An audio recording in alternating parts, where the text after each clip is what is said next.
اللہ کے نبی صلی اللہ علیہ وسلم نے دونوں تعلیم کی ترغیب دی. میں نہیں کہتا ہوں کہ صرف دینی تعلیم حاصل کیجیے، ہمارے بچے دنیاوی تعلیم بھی ڈھنگ سے نہیں حاصل، آپ دونوں تعلیم حاصل کیجیے. ربنا آتنا فی الدنیا حسنہ وفی الآخرۃ حسنہ، دنیا کی بھی اچھائی چاہیے اور آخرت کی بھی اچھائی چاہیے. اور یاد رکھیے ہم اسکول کے خلاف نہیں ہیں، کوئی بھی عالم اسکول کے خلاف نہیں ہے، کوئی بھی عالم دنیاوی تعلیم اور آخری تعلیم کے خلاف نہیں ہے. اس کانسیپٹ کو سمجھنے کی کوشش کیجیے. اگر آپ نے میرے سامنے کھیر لا کر کے رکھا اور آپ نے ہمارے سامنے بریانی لا کے رکھی، بریانی ٹھیک ہے اور کھیر میں اگر زہر ملا دیا آپ نے تو میں کہوں گا کہ کھیر نہیں کھانا چاہیے، اس لیے کہ اس میں زہر ملا ہوگا.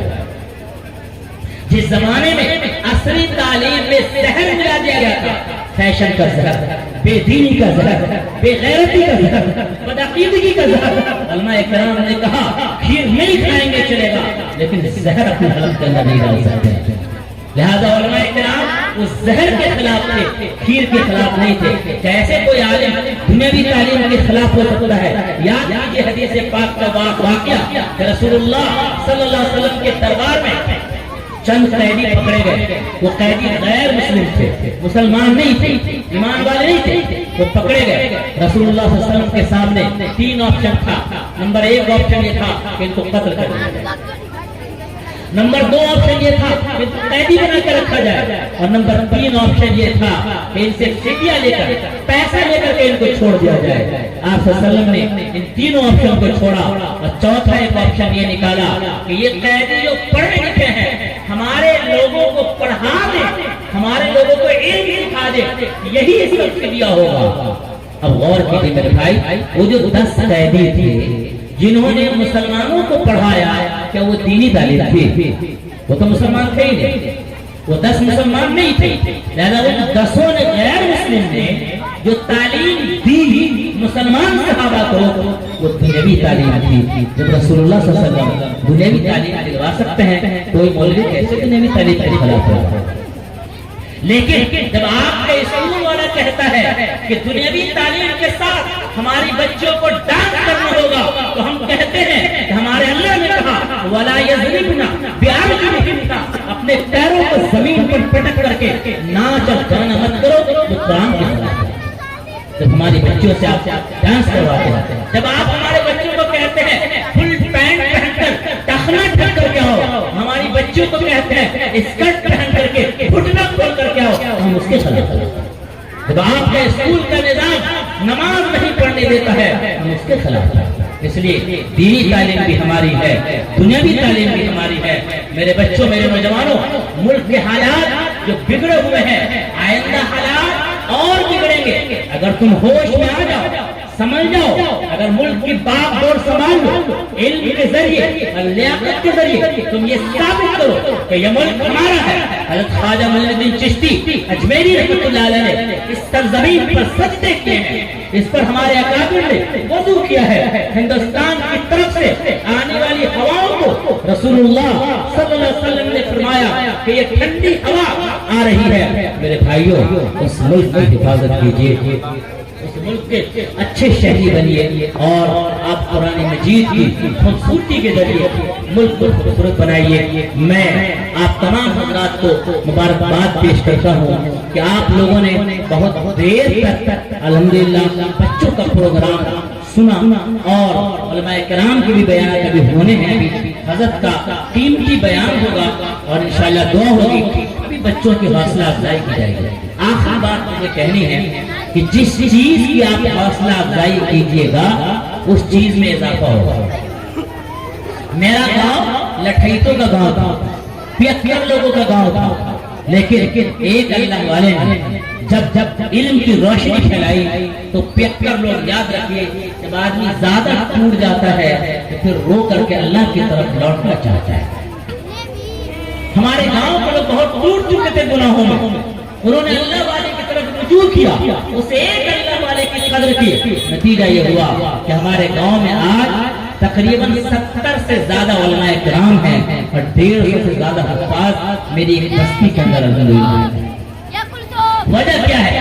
میں خود اس بات کا گواہ ہوں. جب میرا 4واں یا 5واں پارہ چل رہا تھا میں اپنے والد صاحب کے ساتھ جا رہا تھا، بچہ اچھل کر تیز چلنے لگتا ہے، میں آگے چلا گیا تو میرے والد صاحب نے پکارا آفتاب سنو۔